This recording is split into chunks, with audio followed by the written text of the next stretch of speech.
Hey everyone, Sirturmund here again. And like I mentioned yesterday as we played against another Gwen Bane player, I really like this deck, so I wanted to showcase it for you all today. So today we have a Bane Gwen deck, and the whole idea with this deck is just stacking a bunch of Hallow triggers into your graveyard and then continuously attack between your Bane Tumbles and your Cataclysm, taking value from the fact that your Gwen has quick attack, or that you can also play this Eternal Dancer. Now, this version of the deck is a way greedier version that you might be used to. As you see, we are playing triple Eternal Dancers, we're playing one Rekindler, we're playing triple miss call. Like, I'm just going super greedy here, just trying to get my Gwens and my Eternal Dancers to stick in the field so that I can continuously attack with them over and over again. We're not playing Quinn here, so we're not going for the Scott attacks. Instead, we're just relying on Bane and having access to those tumbles to allow us to attack with those Gwens and Eternal Dancers, right?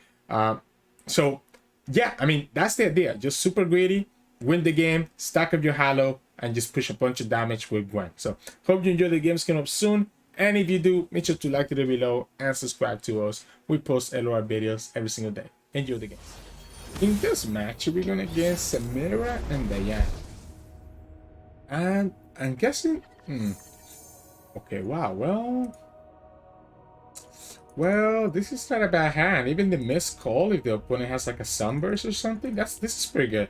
I'm gonna keep this whole hand.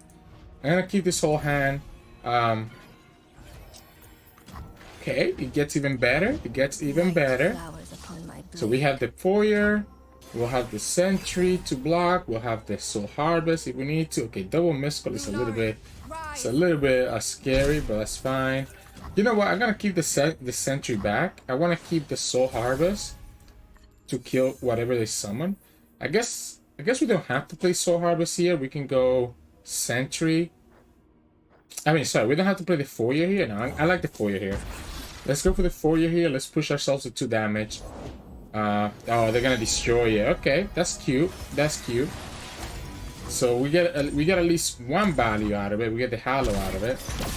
We can Soul Harvest this Spectre Surveyor. Yeah, opponent gets to destroy it.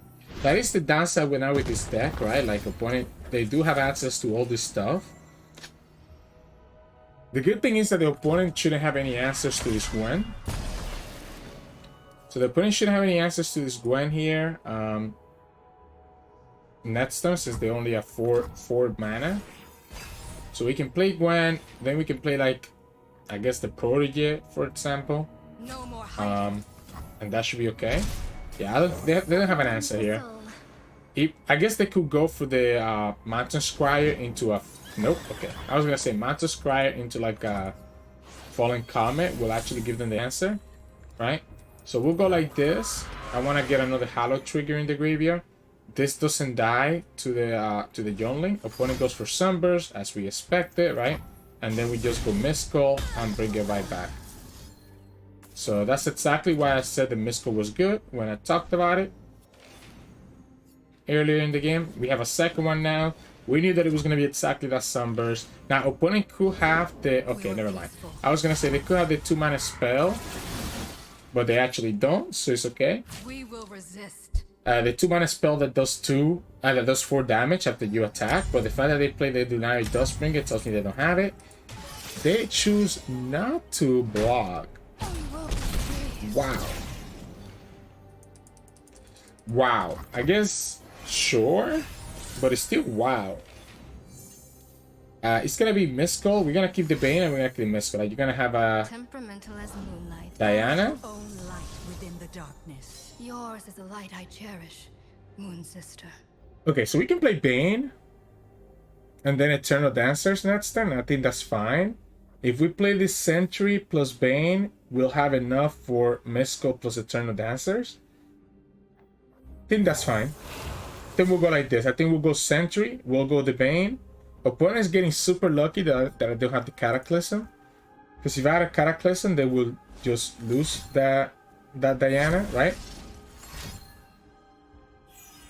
We could also bring back this Gwen, but I think it's actually better for us to bring her back with Eternal Dancers instead of going for it that way, right? So I think it's always better for us to bring her back with the Eternal Dancers and just get the free damage every time. So we go here, Eternal Dancers, and then we have an option if the opponent kills the Eternal Dancer that we can go Mystical. Ooh, that's a nice stun. That's a nice stun. But I'm just gonna go like this.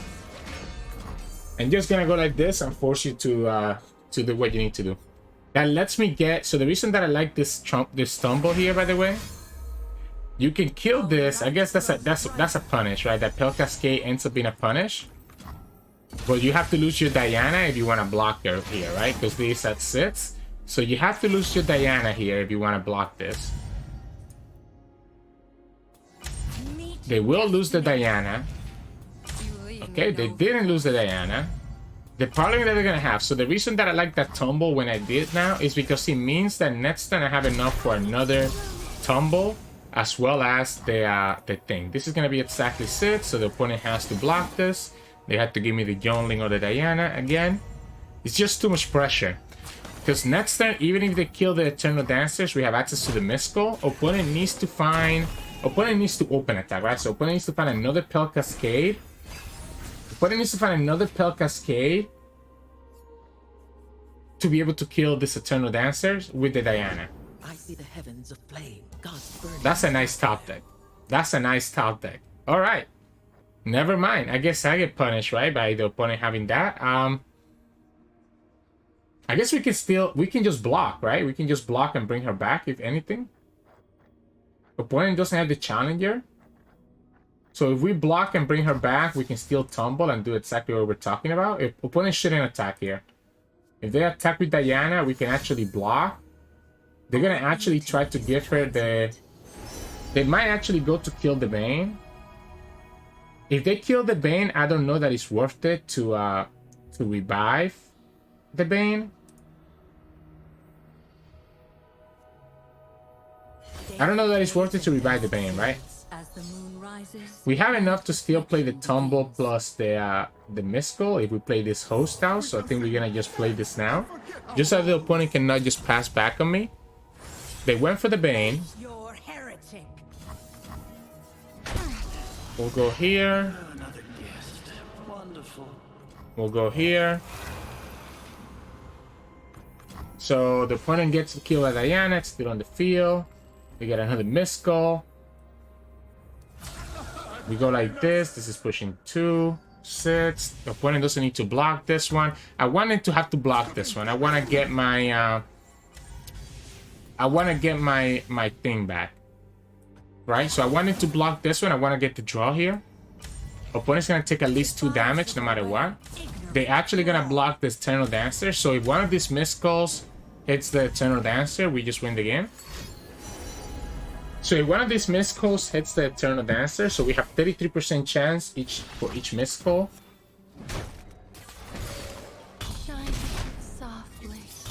We can also just play these tumbles anyways.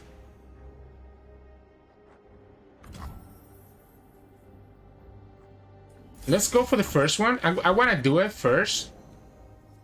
Because the opponent is showing me that they have a card here that they don't want to play. So now you have to have the Obliterate, right?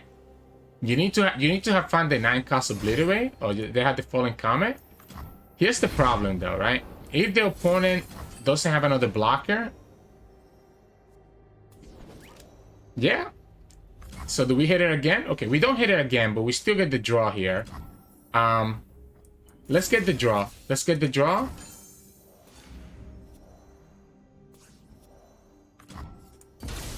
Opponent has to block. Opponent has to block this. They could have Living Legends, I guess. We get another Vayne.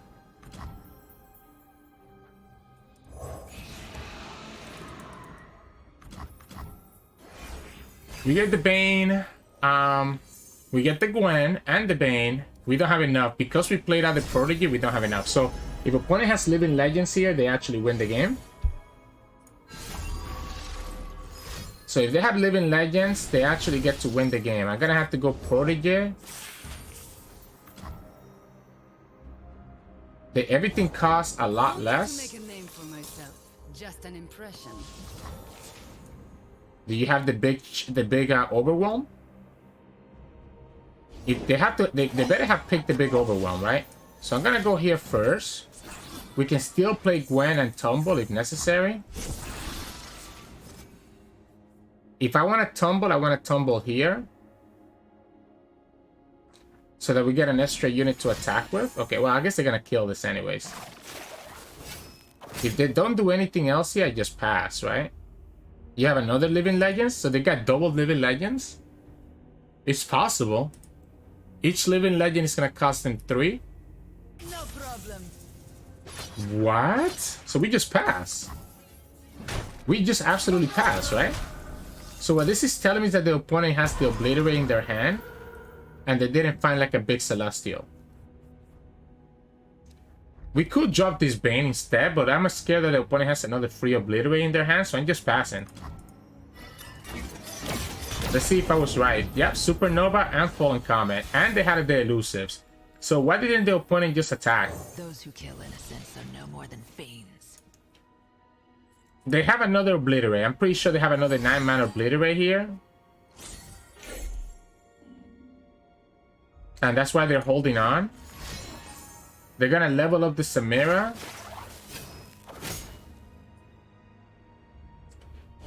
They have another Living Legends potentially, I'm guessing. So they get to level up Samira here. They have another Living Legends. I'm so scared of another...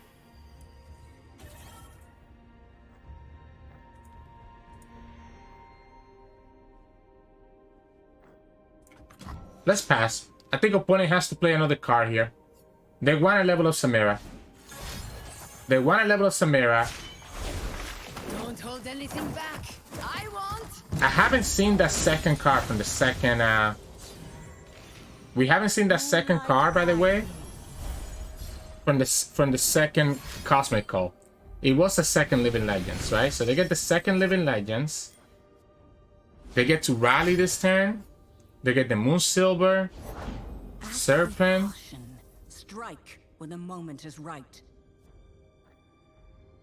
I guess let's force them to have it. They already have the rally here.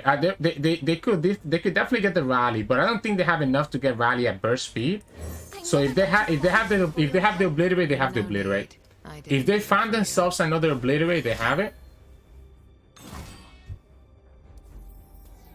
So we just go like this now. We can attack and then tumble.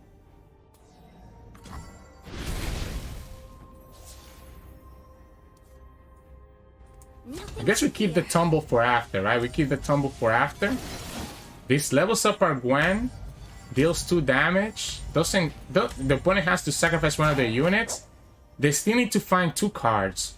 And because a lot of the Celestial cards have slow speed, they might not have the 2 cards to actually get the Samira. Okay, never mind. They actually found it. Okay, so they still need to have another burst speed card. So they still need to find another burst speed card without giving me the action back before they can rally. Which again, it has to be exactly another discount. They have already used all cards that they have in their hand that are non-Celestial cards. If this is not a Fallen Comet, or the 9-mana Obliterate, or another Meteor Shower, they lose the game. Because they have to give me the action back exactly for the tumble.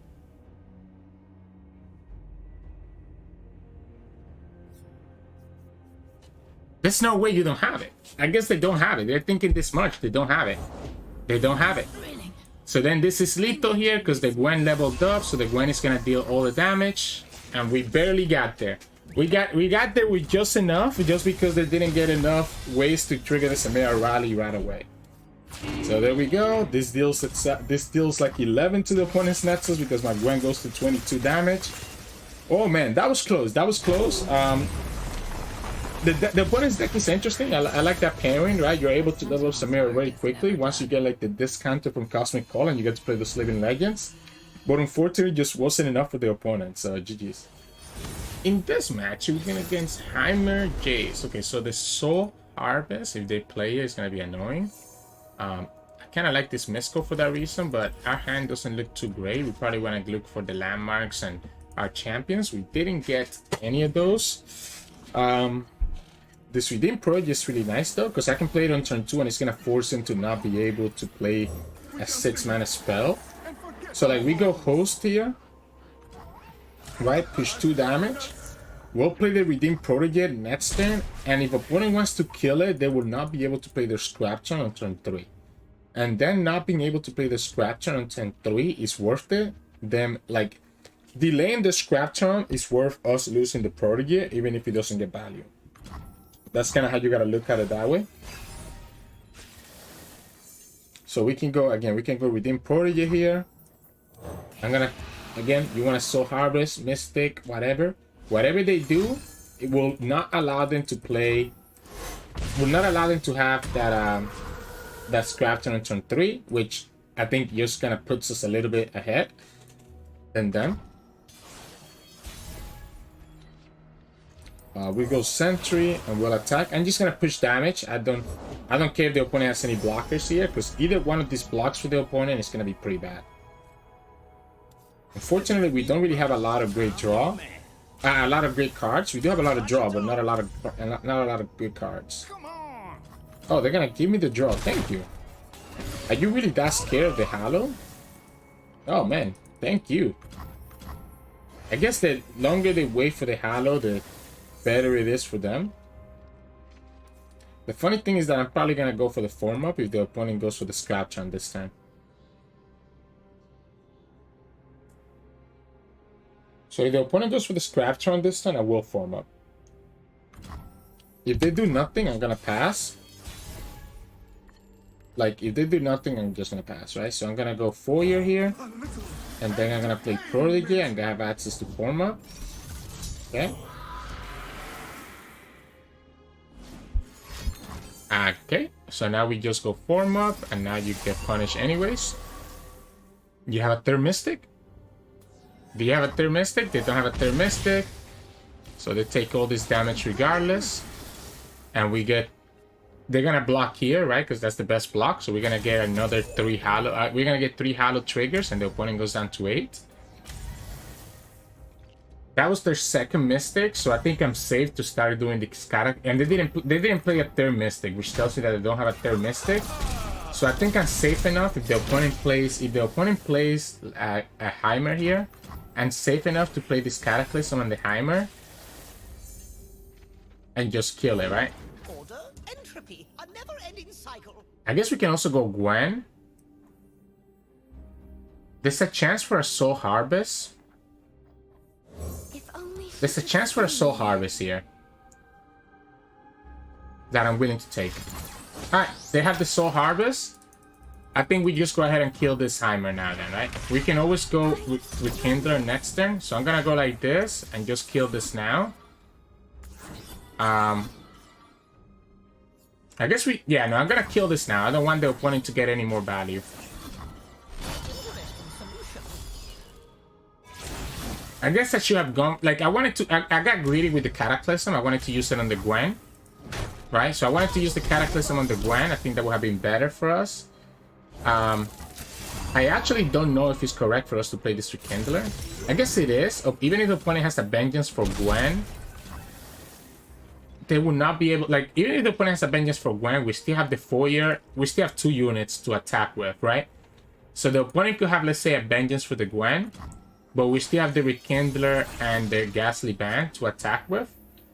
So I think we go for it and just go like this. And when this Rekindler dies next turn, we can go for a Miscall. So they have to try to kill this Gwen. There it is. Piercing Darkness. We'll go like this. Just push a ton of damage with this one so that you're forced to block this Ghastly Band. Yeah, you're forced to block there. We know that they don't have another Mystic Shot unless they top deck this, so this Rekindler should stay alive. Allow me to get this little Miscall combo with the Rekindler once the Rekindler dies next turn. We can even get the glimpse value out of it before we actually let it die. And we have like, this is the benefit, right? That we have so many attackers. We continue having all these attackers that the opponent has to watch out for. I fight for a brighter tomorrow. I think I just pass here. I can attack with the Ghastly Band and the Rekindler next turn. The only problem is that it's going to make my Mystical be a... Oh, beautiful. So there you go. So there we just glimpse, as we were talking about, and then we Mystical, and then we get the Gwen. And then that allows us to actually attack into the Jayce. The Gwen is going to level up, because we have enough for the Cataclysm here. So we Mystical. And this is the cute combo with the Rekindler, right? So we Mystical here. Opponent can have another Soul Harvest, I guess. They could have a second Soul Harvest to kill the Gwen before we can actually get her enabled. Let's get started. Doesn't look like they have it, so we block, we Cataclysm. The opponent loses the Jayce, and the Gwen gets leveled up, and then we open attack and win the game. To play around the potential of a third... Mystic Shot, we attack with the Rekindler first, because the Rekindler doesn't get killed by the Mystic Shot, and he still goes up to 11, which is enough to kill them. And the Gwen is going to push all her damage anyway. It's going to push at least 2.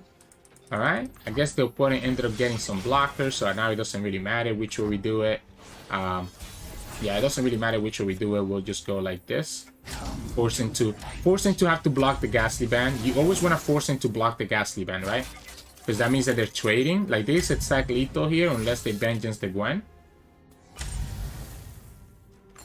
They do Vengeance the Gwen, which means that we can glimpse again. That still pushes the 4 damage.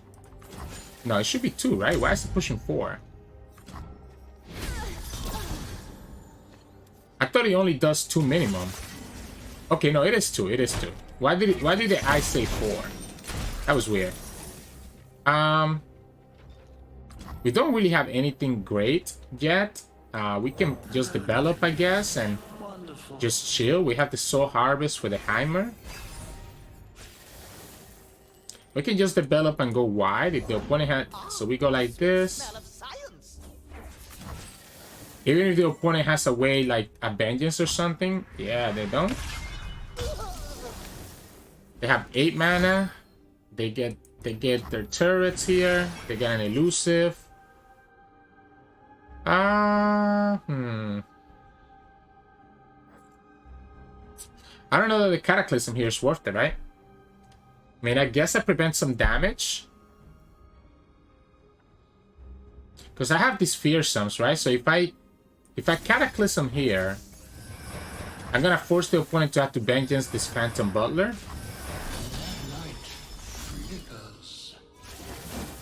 So we can get rid of the elusive. Just play out the long game. Because I'm gonna win the long game here, right? I'm gonna win the long game no matter what. We'll have all this fearsome, so I'm pushing at least 3 damage regardless. Opponent's gonna have to have another removal just for these guys. Yeah, so we go like this. Opponent blocks here. They have to find a removal here, so it's gonna be like a Vengeance. Unless they top take that 3rd Mystic Shot. They top take the 3rd Mystic Shot. So I guess we'll glimpse. We have a Soul Harvest for another Heimer if necessary. The Jayce is a little bit annoying, but the opponent has used so many cards that I don't know if that's actually gonna matter. The fact that I continuously have this attackers just makes things so much better for us. Eventually we'll draw the Vayne as well, or the Eternal Dancers, and that lets us get there. Yeah, so we're gonna just drop the Eternal Dancers, because even if the opponent has a Vengeance, we can just Miscall, right? So the opponent has to kill this girl right now. Which means that we just Miscall and bring her back. They don't kill her right now, like we said. Like always, we always want to attack. I guess we want to put the Eternal Dancers first, right? Because that brings back the Gwen. Yeah, that brings back the Gwen. So we go like this. There's also an option. I guess we have the Former. We have the Former to commit lethal no matter what happens. So this is dealing 2, and then the Former deals the other 4. I was gonna say there's also the thought of like, you know, like just putting the form up on the Eternal Dancers. That would be enough to bring back the Gwen. But there's no reason for me to get greedy like that. So a longer game, but you can see the value that we can get from that landmark, continuously putting more Halo triggers and pressure into the opponent. So GG. In this match, we're gonna against Jax and Riven. So Jax and Riven gets a lot of like aggression. This hand is nasty. This hand is nasty. I like the form mode to survive against like a potential fish fight. So So I like the Prodigy on turn 2, right? We can save the mana on turn 3. Like, I mean, I'm giving them the Blaze Squire, but I also kind of like the Hollow trigger. So maybe, I don't know if it's actually correct to play the Prodigy anymore. Maybe we don't. Maybe we go Sentry. Play the Prodigy next turn instead.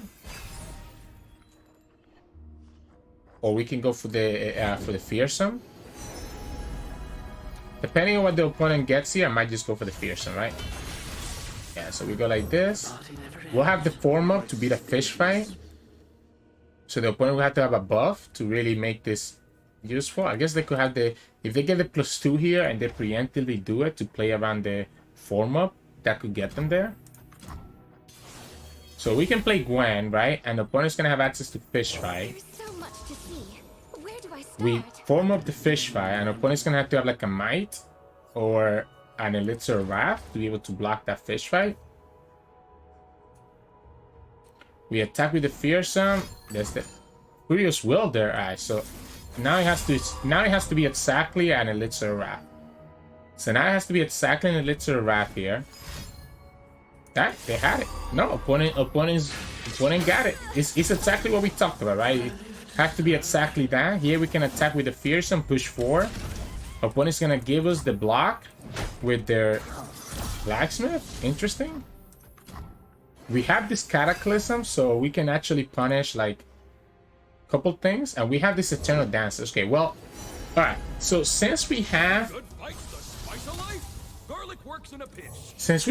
this Missed Call, I actually think it's correct for me to keep the mana, so I can go Eternal Dancers into Missed Call if the opponent actually kills it.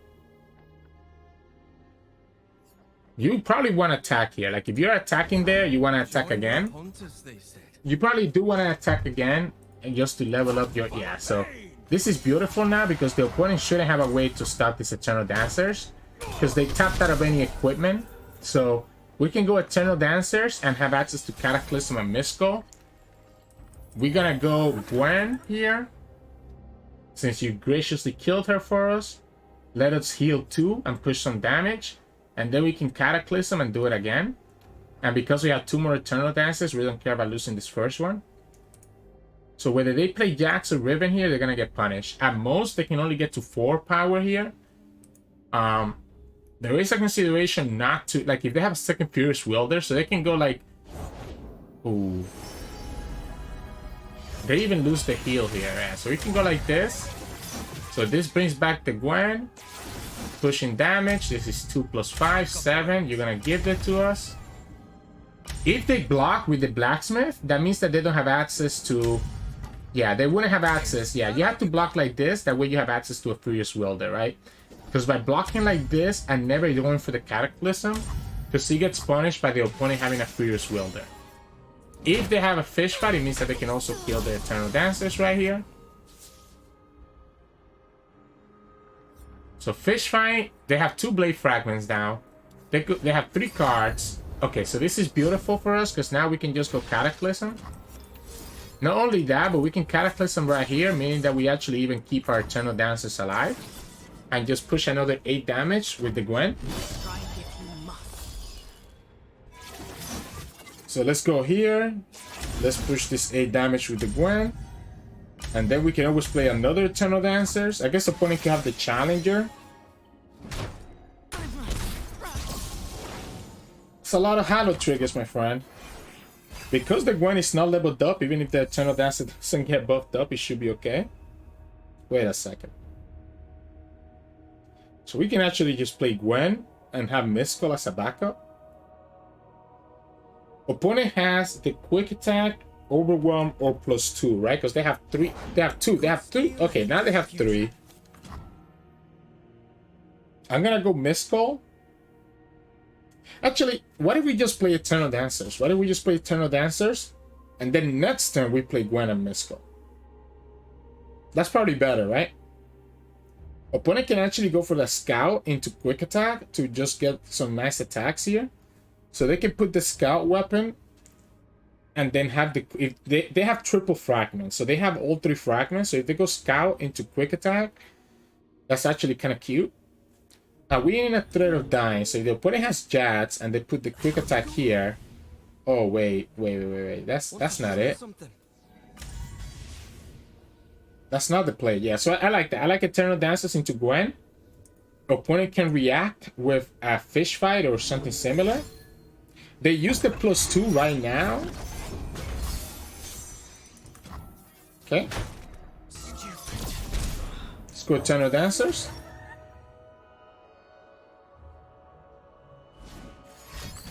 Okay, Bloody Business. We go second Eternal Dancers next and then. Oh, I mean third one. I think I like the third one because it means that we have 2 units to attack with. We go like this.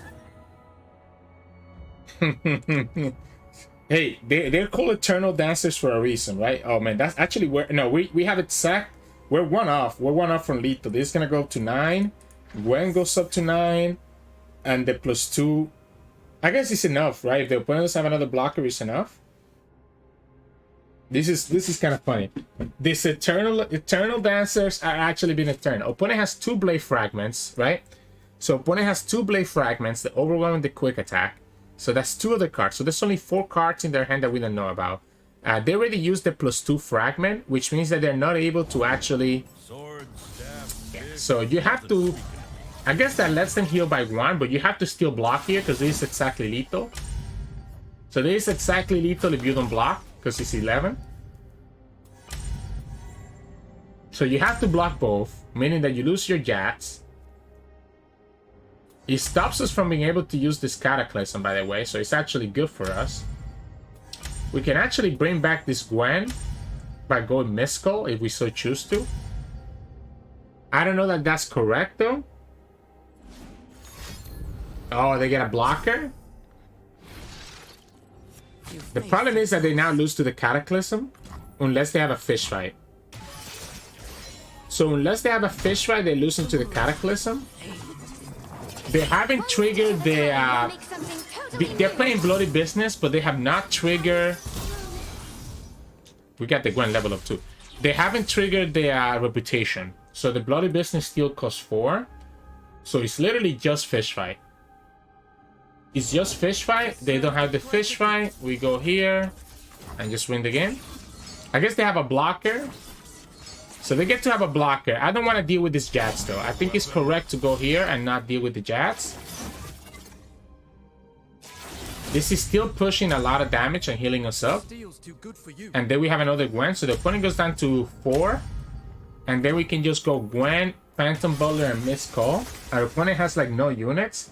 I don't think there's a way for them to kill us, no matter what happens.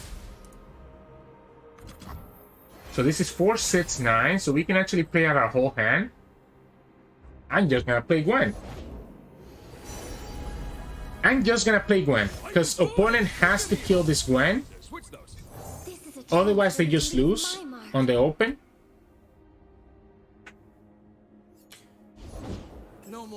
Okay. They do get to have the Bloody Business. They get the Quick Attack. Why Quick Attack there? Oh, the Entrancing Lure? Okay, so that's their Challenger. But again, unfortunately, the Missed Call means that they get punished by this. That's why I didn't want to play the Butler. So you don't even get your Blade because you still have an Overwhelm there. Yeah, we go like this, go Phantom Butler, win the game. I guess the opponent could have another. This is fearsome though, so the opponent has to block this one with the combat kick. Yeah, so we can go like this. This is pushing 7 damage here. Opponent needs to have another Furious Wielder. They don't have it. Alright, so if they had another strike, they could have actually survived and kill my Gwen, because their unit was a 5. But we played around the fish fight by open attacking. So it had to be another Furious Wielder or another Bloody Business, which the opponent already played one of each. But that was an interesting deck that the opponent was playing there, so GG's. In this match, we're going against Illaoi and Volibear. So just the deck that we showcased yesterday. It's a little bit scary here. Like very scary, right? Because of the tentacle smash and stuff like that. I'm gonna go for the Redeemed Protege. Gonna see if I can find my landmark or my Gwen. Okay, I mean the 4-mobs let me survive against like a tentacle smash. So that's not horrible either. I'm okay giving you the Redeemed Protege, slap it into your Shell Shocker. Because again, we just want to get those hollow triggers on the field. We don't get either champion, but we do get the landmark, so that's great because we can play the landmark next turn as a block there. Yeah, I mean, go ahead. You go ahead. We'll go like this. We'll play the landmark just as a blocker, and then we'll play a Protege again if we don't get like a Gwen, and we'll have a bunch of attacks. We're gonna just Nakaboros, okay? That's a good Nakaboros for them. Yeah, that's a good Nakaboros. A good Iron Nakaboros. Especially if you have nothing. It's actually good for us that they did that though, because it means that they don't have anything. Oh, they found the eye. They found the idol. Redeem Protege or Vayne. I kind of like this Vayne better. If the opponent goes for Tentacle Smash, they can kill the Vayne, but then they get punished by the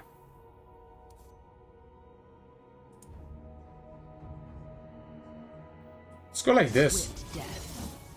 Let them block it. Sky, like, I want to have that tentacle below health.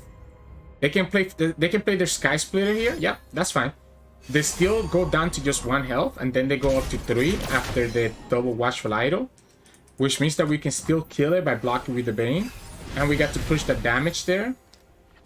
So that's exactly what we were looking for, right? I'm absolutely cool with this. Oh, sign me up. What? Sign me up. Sign me up. Now what? I didn't do it for you. Now we have this Gwen. You can go answer prayer. We get up to 6. You only get up to 6 as well, so you're not able to actually block this Gwen. Oh, okay. All right. I have to attack with it just to play around the like if the opponent has another Sky Splitter, they have another Sky Splitter. Could also be a freeze, by the way. Okay, I think that actually just wins the game. 1 level sub right here, and now we have the Vayne Tumble, which means that we're gonna push a ton of damage. Whatever the opponent plays here, they have to block, right? Whatever the opponent plays here, they're gonna have to block with it. A Tentacle Smash doesn't get them there. Yeah, so the opponent didn't have a second Sky Splitter. If they had it, they could have saved their Tentacle. But I have to just go for it. I have to just rip it there. And whatever happens, happens. But again, that's why I didn't mind attacking with that Vayne last turn, just to set up that Tentacle to be weak enough for us to be able to kill it, which we did afterwards. So, hey, welcome back, everyone. Hope you enjoyed today's games or Vayne and Gwen. As you saw what I was talking about, there's a lot of damage that you can pull in with all these units, especially with the Gwen as she gets stacked up over and over again. Good thing we have the Gwen skin, because we were able to just like level her up so often in this game. Even when she dies, you saw that one game where she was able to level up because of the Eternal Dancer summoning her again and again and again. In general, that's all the game plan here. Obviously, just stack up the buff, level up your Gwen, push a lot of damage that way. You have ways to protect her with the 4-mob. You have ways to bring her back even if she dies with the Mist Skull, allowing you to get value from her dying, giving you another Hollow trigger, and then just bringing her back anyways. And now the opponent has not enough mana to kill her again, right? That's kind of what you're looking for. You got to see the cute combo where we got to do that kind of with the Rekindler and be able to bring the Rekindler back and bring another Gwen. And when we begin, it's like a Heimerdinger Jayce. There's a lot of combos you can do here that Mist Skulls opens up for you, letting you kind of play more aggressively and kind of like throw your units away even if you have to, so that you can bring back the units that you need back into the field. So really fun archetype when you can get it to work and when you can pull this combo off. Cannot complain, and that's kind of why I always liked it. Like, this deck got a lot weaker with the opening foyer nerf, right? It went from Queen Gwen to now being like a main Gwen maybe. And for good reason. I mean, I think the 4-year nerf was good, but it's still, the deck is still powerful enough that if the opponent doesn't have a great way to react to your Eternal Dances and your Gwens, you can just slowly take over the game. So strategy wise, it's kind of what you saw in the games today. You want to stack up your Halo buff as much as you can early on, right? So through your hosts, your butlers, your opponent foyers, your redeemed protege. These are the stuff that you're looking for early on so that you can push a lot of damage early on while also stacking up your Halo triggers. Then as you go to turn 4, 5, 6, that's when you want to start setting up your Gwen and your Vayne and kind of stabilizing and starting to get some value from that Gwen. And then as you go to turn 6 and onwards, that's when you go for your Eternal Dancers and try to combo out with her and get a lot of value from her, especially if you have a Gwen that has already died this game, allowing you to attack over and over while still getting at least 2 damage burn to the opponent nexus. Like that damage that you get to burn is super underrated if people are not prepared to deal with it. So that's kind of why I really like this combo. And of course, if any of your units die, then you can just go ahead and just bring them back with that missed goal so that you're not like dying. So yeah, but really fun deck, and what it can do feels really strong. So definitely recommend it if you want to try something different than all those Volibears and Diana decks going around. Because of the strategy that I just talked about, our mulligan is really easy. I do like keeping our champions, but you also want to look for the foyer and the redeemed protege and potentially the host. But Vayne, Gwen, opening foyer, redeemed protege are your main priorities, and the host and the butler are the second ones after that. So yeah, hope you enjoyed today's games. If you did, make sure to like the video below and subscribe to us. We post LOR videos every single day. You can also find us on Twitch at Sirturmund. We stream every now and then, and you can also find us on Discord and Twitter. The links to those are both in the description below. Thank you very much for watching, and I'll see you all again tomorrow.